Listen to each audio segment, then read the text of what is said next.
Eles podem surgir depois de um trauma psicológico ou alterações no sistema nervoso central, por exemplo. Os tiques nervosos são mais comuns na infância e na adolescência. E sobre isso eu vou conversar agora com a psicóloga Cláudia Ferreira. Cláudia, tudo bem, querida? Tudo bom, Angélica? Então, mas tique nervoso todo mundo tem, não é só criança e adolescente, não? Como é que é isso? A gente tem que avaliar direitinho a intensidade, né? Porque é muito comum, às vezes, criança ter um tique nervoso, desenvolver algumas manias junto com os coleguinhas, de imitação, coisas no estilo, mas não chegam a ser um problema, porque não tem uma intensidade significativa, não causa nenhum tipo de prejuízo, né? Mas, por outras vezes, quando a intensidade é muito grande, isso se torna uma coisa muito frequente e causa prejuízo de alguma forma para a criança, aí sim a gente tem que procurar ajuda. Muito bem. Então é isso. A criança, às vezes, pode estar imitando o coleguinha, achou bonitinho fazendo uma coisa, acaba fazendo. Mas aí que hora que a gente consegue perceber? Quando essas imitações, né, acontecem por poucas vezes, poucas semanas, poucos meses, não são frequentes durante o dia, elas não são preocupantes. Agora, quando a gente fala de tique nervoso a nível de uma síndrome de Tourette, de um TOC, né, um transtorno obsessivo compulsivo, a gente está falando de tiques que ocorrem com frequência, muito repetidamente, várias vezes durante o dia.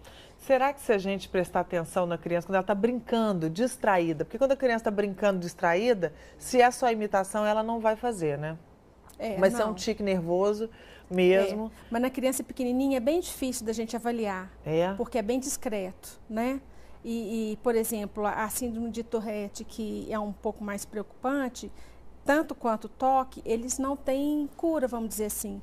Mas você pode manejar e ajudar através de medicação, em alguns casos, e principalmente com a psicoterapia. Então, se acontece os tiques por mais de 3 meses seguidos, durante um ano inteiro, aí você vai verificar... Como é que chama essa síndrome de Tourette? Tourette? Tourette. Algumas pessoas falam Tourette, porque é francesa, né? De origem francesa. E qual que é a diferença disso para o Brasil, TOC, por exemplo? Porque TOC é uma coisa que a gente sabe mais, né? Pois é, o Tourette é uma coisa que tem sido estudada mais recentemente. Uma coisa leiga, fácil de você identificar, que é mais divulgada, é a questão do palavrão, dos gestos obscenos. Porque as crianças e os adolescentes não têm esse controle. Eles do nada estão conversando com você, mandam um palavrão. Do nada estão conversando com você, faz um gesto. Não necessariamente para te provocar, para te ofender. Isso é involuntário. Eles não conseguem administrar isso, a não ser com uma sensibilização, uma conscientização através de uma terapia. Em determinados casos, vai precisar de uma ajuda medicamentosa para poder até fazer uma terapia, aderir melhor à terapia, entende? Sim. Mas pode acontecer, por exemplo, quando tem a chegada de um bebê em casa, de um irmãozinho. Com certeza. Ou os pais estão separando, não sei. Quer dizer, não a síndrome de Tourette e o TOC em si. Morte de alguém muito próximo. Mas o tique nervoso, ele é muito causado por ansiedade, né? Então, você tratando a ansiedade, você já minimiza ele. Agora, ele é involuntário. Quando ele consegue desaparecer, quer dizer que não passava de uma mania, vamos dizer assim. Agora, para ele ser caracterizado como um tique nervoso, principalmente ser chamado de transtorno, é porque aí é um problema bem maior, numa intensidade, num prejuízo bem maior. Mas todos esses casos, tanto sendo um transtorno como sendo uma mania, é preciso de uma orientação aí. Com certeza, e pegando o gancho da Marli, a questão da inclusão é muito importante. Da conscientização da família, dos amigos, dos colegas a respeito da síndrome, né? Porque você... Aí você está falando no caso do Tourette. Tourette, porque também do TOC, né? Do transtorno obsessivo compulsivo, que a criança fica lá com a mania de ficar batendo lápis toda vez na carteira, ao invés de copiar, e daí a pouco toda vez fazendo barulho de novo, e daí toda vez fazendo barulho de novo, porque ela acha que se ela não bater o lápis antes de copiar, ela vai copiar errado ou não vai conseguir fazer o exercício. E aí, dependendo do tipo de obsessão que ela tem, ela causa um incômodo na sala. Então, é preciso estar conscientizando a sala de que aquela criança tem uma dificuldade para poder acolhê-la melhor. Sim. E deixar que ela flua dentro do que ela dá conta de acompanhar a turma. Porque se houver uma pressão... Piora. Piora, né? Piora. Aí que vai fazer Aí aumenta a ansiedade e a síndrome se manifesta com mais intensidade. E com relação a roer unha, isso é o quê? É uma mania normal. É mais uma mania. Você ficar roendo unha, passando a mão nos cabelos. Tem gente que passa a mão no cabelo direto, tem gente que tem mania de ficar cutucando o rosto, né? Agora, quando você está falando de um toque, é um transtorno obsessivo compulsivo, a gente fala de obsessão quando está com um pensamento recorrente de que alguma coisa vai ruim, alguma coisa ruim vai acontecer. E compulsivo no sentido que você fica com uma compulsão de criar uma forma de aliviar aquela obsessão, entendeu? Então, você tem a impressão de que se você for se eu for dar a mão para as pessoas para cumprimentar, eu vou adoecer e vou morrer. Então, eu não dou a mão, não cumprimento ninguém, não pego em nada. Porque eu não vou pegar nesse copo. Você pegou ele antes de mim.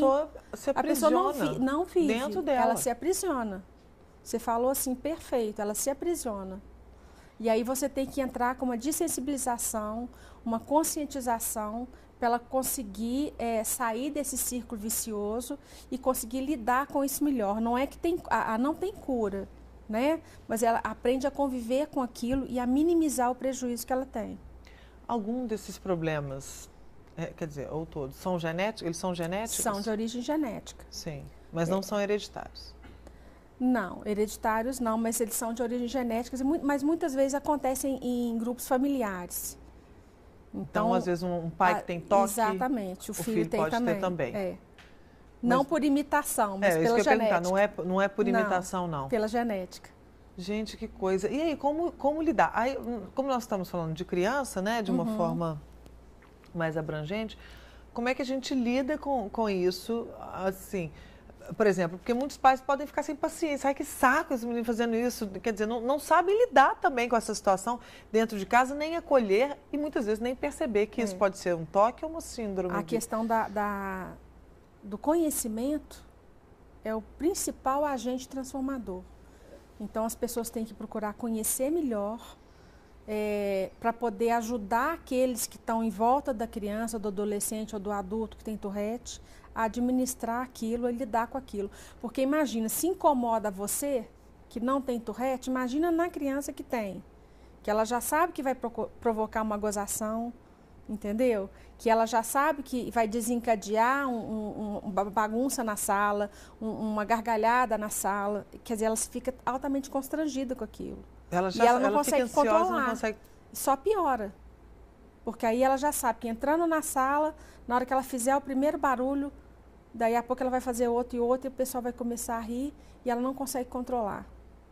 E aí, se você consegue fazer uma sensibilização da turma, conversar com a escola, com o professor e mesmo os familiares, a ignorarem um pouco isso, a fazer um pouco de ouvido de mercador para essas coisas, até visão de mercador também, né? Fazendo um paralelo aí, prestando menos atenção nesses tiques, você está favorecendo a criança e ajudando ela a lidar melhor com a situação.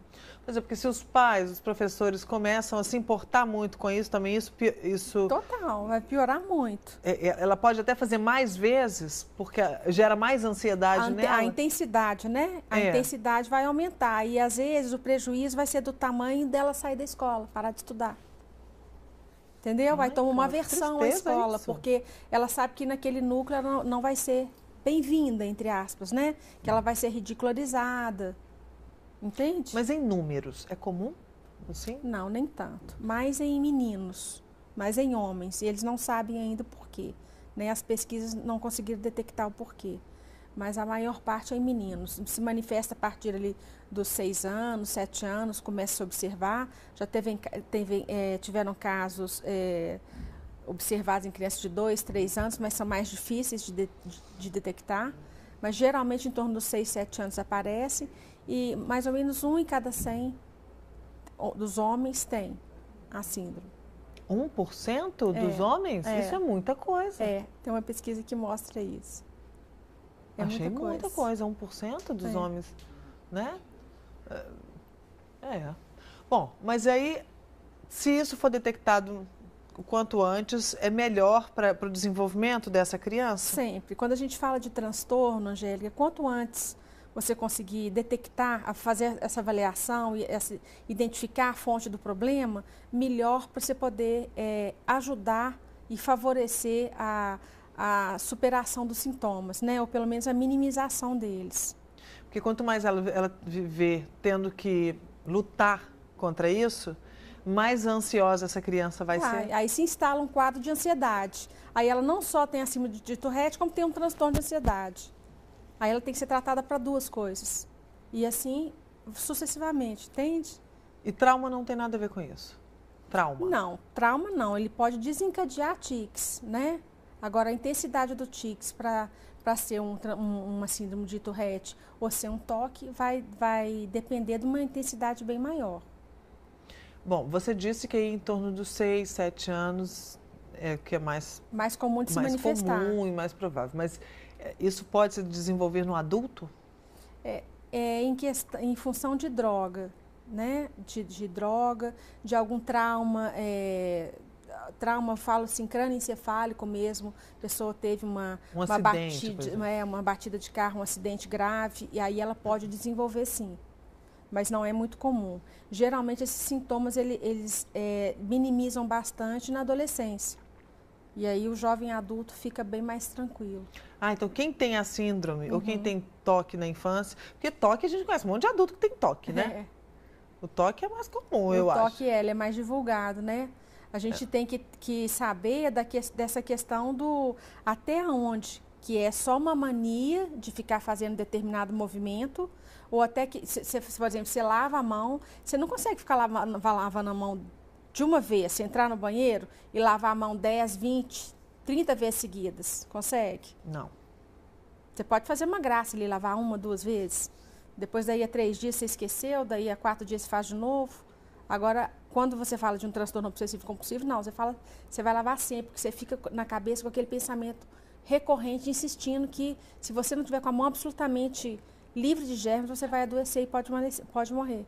Entende? A pessoa não consegue controlar isso. E ela precisa aquele repetição de comportamento para ela poder se liberar desse tipo de ideia, de pensamento. Sim, mas aí no caso do toque, quer dizer, ele continua ao longo da vida e a gente vê muito em adultos. Isso. Na síndrome de Tourette, será que estou falando certo? Tô indo. Ela pode amenizar ao longo da vida, na adolescência vai melhorando, na fase adulta pode ser que melhore, mas não tem cura. Não, infelizmente não. Mas o indivíduo se aquieta um pouco mais, né? Você consegue administrar, vamos dizer assim. Desde que tenha tratamento, melhores, né? Você consegue administrar, claro que com um acompanhamento profissional, você consegue administrar melhor a gente chama de situações gatilho, ensinar para a criança que tipo de situação que potencialmente vai te desencadear os sintomas e a criança já previne aquilo e com o passar do tempo, na terapia cognitiva comportamental, você consegue ajudá-la a substituir alguns comportamentos, por exemplo, como no caso da Tourette, né? Esses gestos obscenos, esses palavrões, ela consegue substituir por uma coisa mais socialmente aceitável. Nossa, é muito triste isso, né? Aí, ao invés de fazer um palavrão, mostra a língua. Por exemplo. Uma coisa do tipo. A gente fica até um pouco preocupado, meio que substitui o comportamento, mas a gente chama de tratamento que está funcionando no sentido de que a criança está tendo menos prejuízo, né? Se ela não está xingando ninguém. Mas pode substituir o palavrão por um sorriso? Se ela não está xingando ninguém, e não está sendo reprimida pelo adulto, não está se indispondo de forma nenhuma, que nem é com o adulto, não, é com quem estiver do lado dela, está conversando com você, do nada ela olha para a pessoa do lado e xinga. Está fazendo supermercado, está atendendo o telefone, entendeu? Entendi. E várias vezes. Nossa, menina. Olha, Cláudia, eu entrei aqui com um pensamento de tique nervoso. Vamos conversar sobre isso, essas manias que a gente tem. Muita gente tem mania que às vezes até as pessoas começam a rir, né? Uma das manias Mas você me chegou com um quadro tão triste, né? Assim que a gente vê de coisas que a gente nem imagina que aconteça e o sofrimento que isso causa para essas crianças. Mas é um sofrimento que causa pra gente também de uma certa forma, porque no consultório a gente vê quase que só isso, né? Ninguém vai ao consultório para falar que tá bem, que tá feliz, que ganhou na loteria, quer dizer, vai porque tem problema. Aí a gente tem que lidar com essa situação no dia a dia. A felicidade é na hora que você consegue ver o resultado, ver um retorno da família, da escola, né? Gostei, Cláudia, muito bacana. A gente pode deixar um telefone de contato? Pode deixar o telefone lá do e-mail, o que você quiser. Do Núcleo Persona, o grupo onde eu trabalho, é 3297-5704. 3297-5704. Muito bem. Querida, queria agradecer. Foi Obrigada muito bacana essa conversa. Eu acho que é bom para os pais ficarem atentos, né? E saber conduzir a cabecinha dessas crianças hoje, que às vezes a gente fica tão perdido no mundo que a gente não sabe nem para onde ir, né? Muito bem, adorei a conversa. Obrigada, viu? Obrigada a você. E você de casa vai ligando pra gente, 3264-1880, para concorrer a ingressos para Maré, uma comédia, e para o CD da Rúbia Mesquita. Eu vou pro intervalo, daqui a pouquinho tem Construindo Saúde com a doutora Meira Souza. Só um minuto.